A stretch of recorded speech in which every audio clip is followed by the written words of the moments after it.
It's the 9th of May. Um, Almost 2 full weeks out since I think I filmed last. I think tomorrow would make it 2 weeks.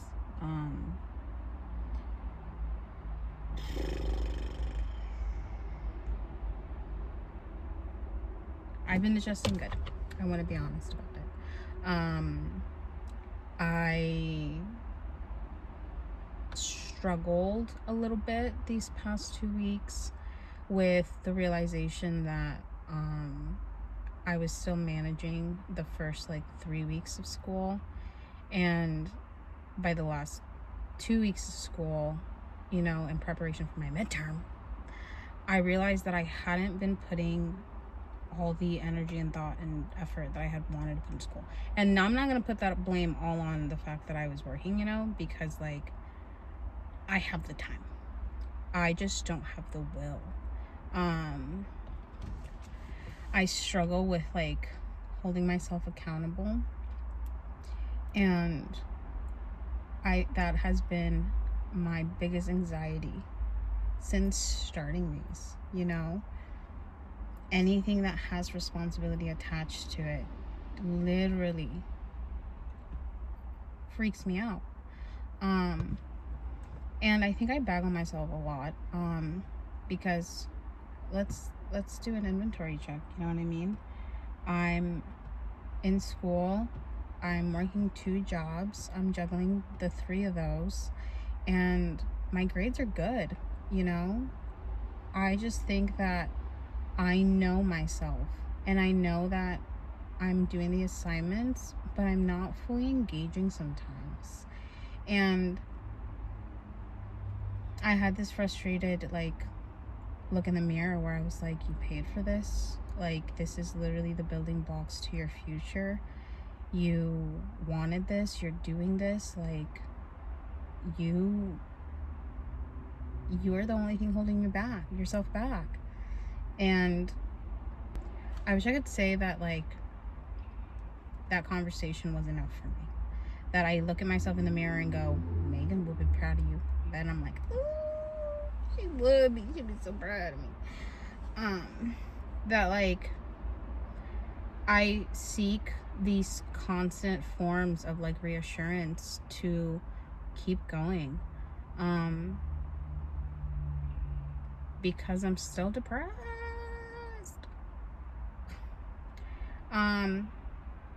The progression though, exponential. Seriously. I'm still working the 2 jobs and put school on my plate, and without the stress of needing to be more involved in my job, it has allowed me to involve myself in school. And I've been struggling with how I'm juggling it, but I'm juggling it pretty well. I think I will always be my biggest critic, and I will always want more from myself. I have really high expectations of myself, and I think the way that I perceive myself comes from a lot of trauma, a lot of abuse, and a need to fight through that. Honestly, I'm resilient. I'm resilient as heck. And when I want something, really want something, if I set it out in front of myself, I know that I'll work towards it at whatever pace that is. I know that I'm going to work towards it.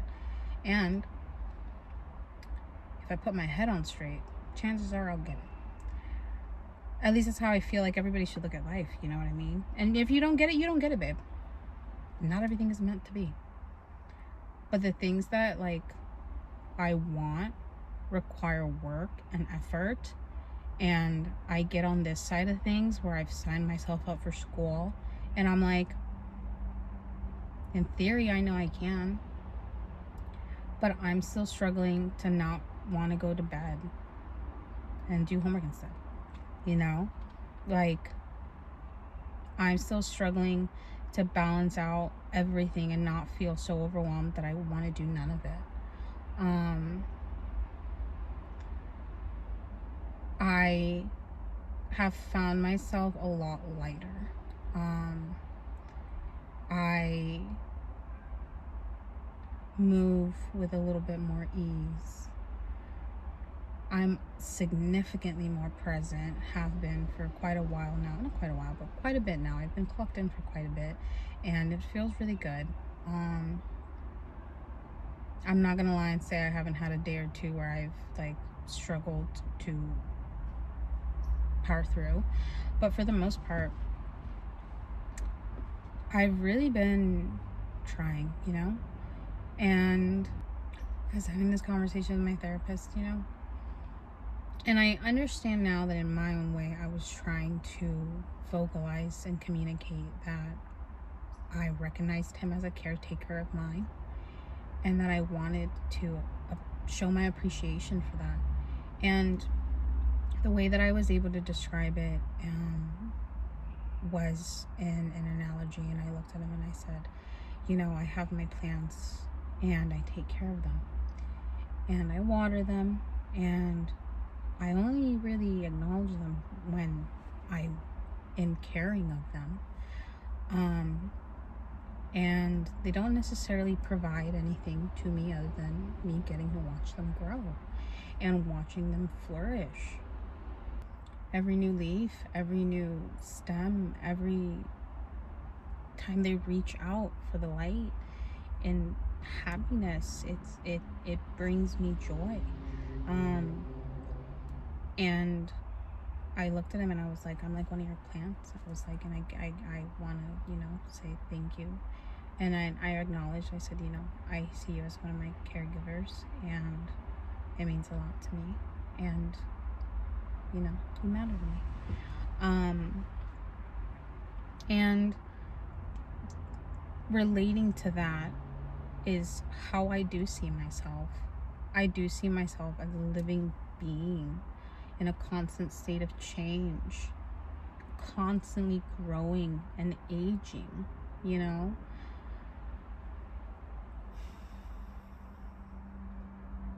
Every year is supposed to be an addition to what you already know.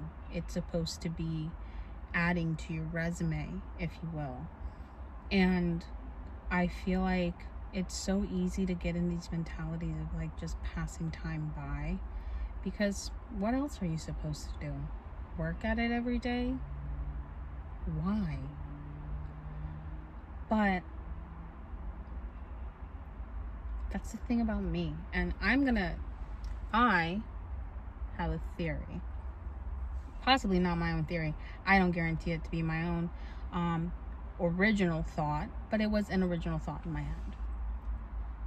In reading and communications, we were learning about the processes of thought and perception.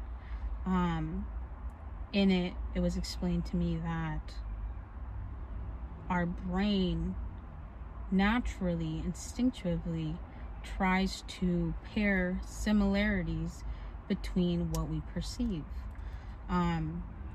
And it made me think about how I, as a bipolar person, feel that the imbalances in my brain at times make me hyperfixate on certain things, certain thoughts, certain ideas, certain similarities, certain whatever it is that my brain has decided to hyperfixate on.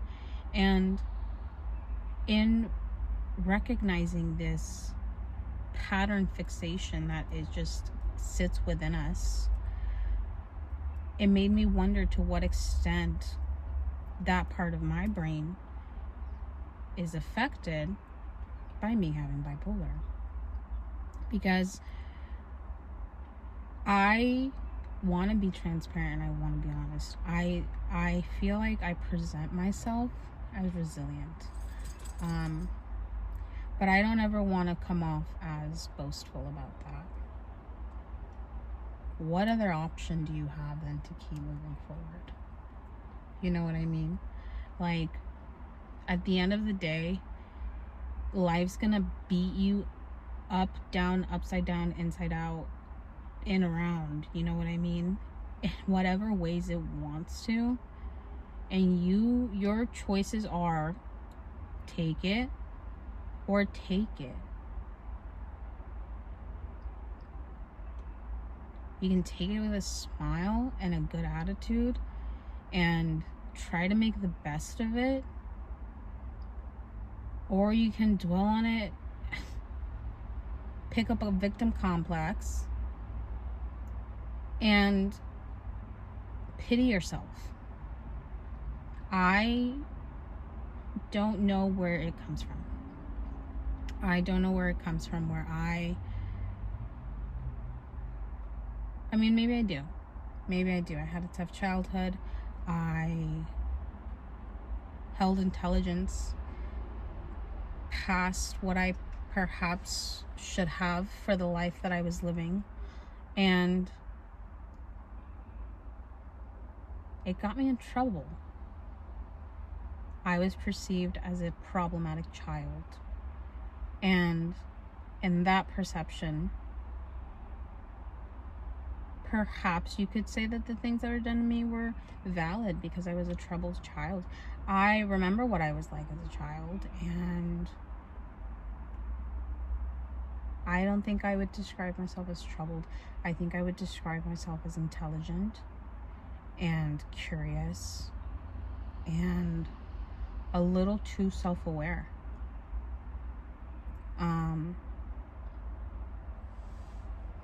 And I think these were byproducts of me being bipolar. I hypothesize anyways.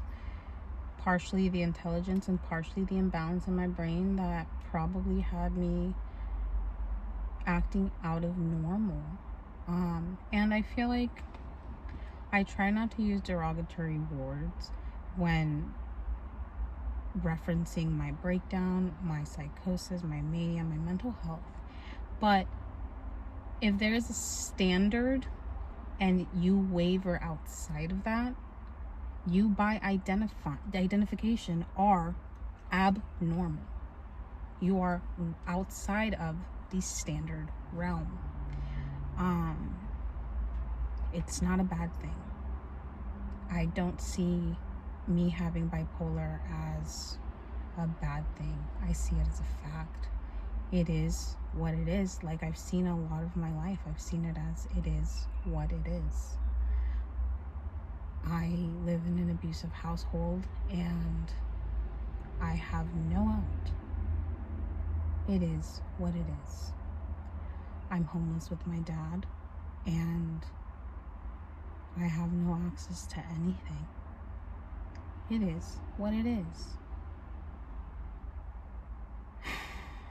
And the list goes on and on and on and on and on and on and on. I'm somebody that is so willing to be complacent for the sake of comfort, I guess. I think I've referred to it as laziness before, but in genuine like realization and like reflection, I can acknowledge it. It's more so comfort, because when I'm in a depressive episode, when I am feeling imbalanced, when I'm not feeling right, it doesn't take a lot for me to notice. I know where I'm supposed to be. And when I waver from what I know my normal to be, there's always a part of me that's like, why bother? Why deal with it?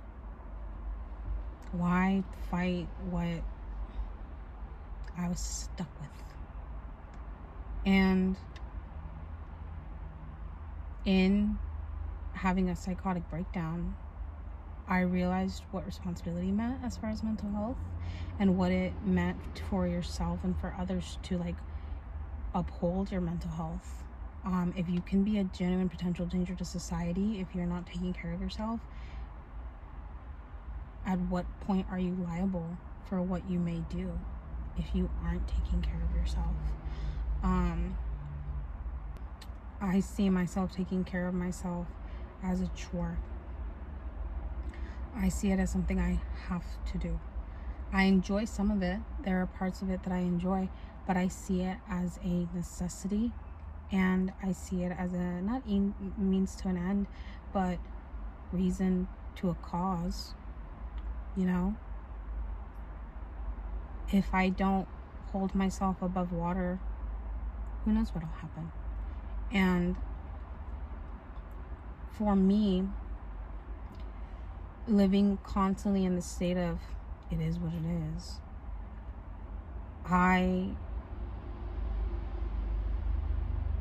it took so many slaps to the face, far too many, that I finally had a last one, and I was like, you know what? At what point am I gonna take reins? At what point am I gonna stop riding the waves and just riding them out? You know? And I remembered pre-breakdown myself, and I was stressed, but I remember having so many like healthy coping mechanisms, and these are all the coping mechanisms that I try to mirror today, that I know to work. And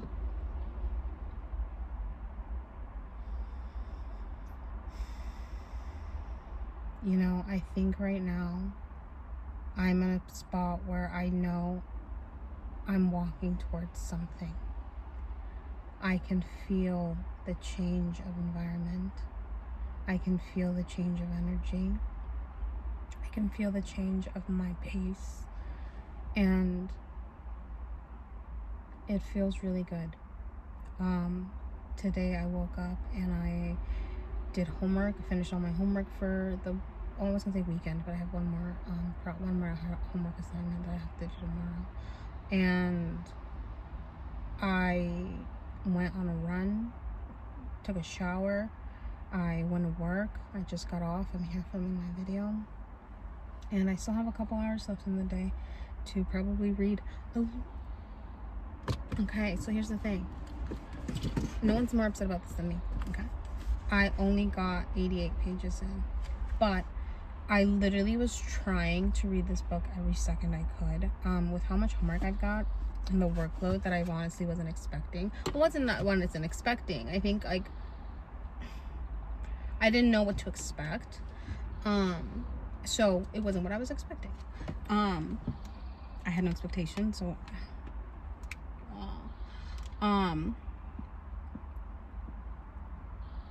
I'm adjusting to the workload, and I don't have time to read as much as I would like to say. I have the time, but by the time I'm done with work and schoolwork, I'm a little beat in attentiveness. Like I've been like too focused for too long and my head hurts, and like I need a break. I need to watch a television for a second, even if I'm not watching it. Which I know, not the best of like telltale signs, but I'm working on it, you know? I feel like every day I work on it a little bit more. Every day I push myself to be working on homework a little bit more, to be like active a little bit more. And, you know, I'm only 4 weeks out, and it's looking really good.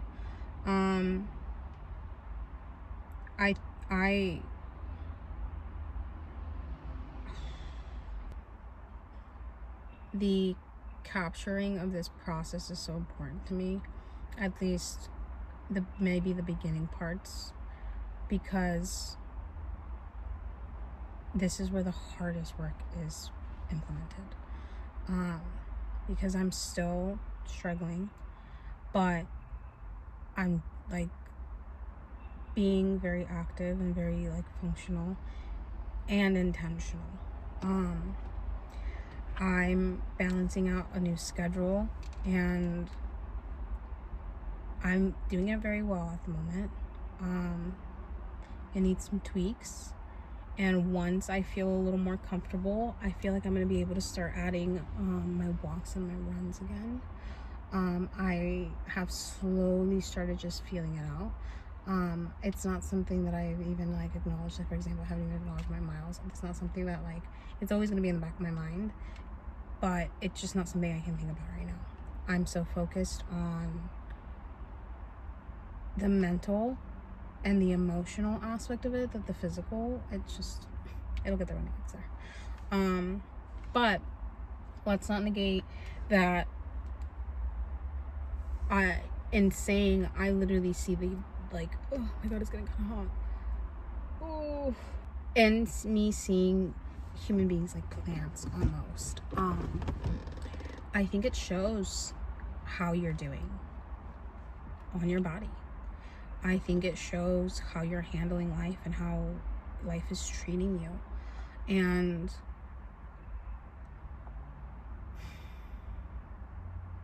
I am vain. I am very vain. My best and most favorite version of my physique and physical appearance is when I'm happy, because that is when she's shining, baby. She's shining like a golden star. And I'm gonna be honest, if anything is like driving me towards that, I'm like, but girl, imagine yourself happy. And I'm like, don't do that to me. Because happy to me equates healthy, and healthy is beautiful, and it shows. And girl, I feel beautiful, and I feel pretty. I feel healthier. I feel healthier. I look healthier. But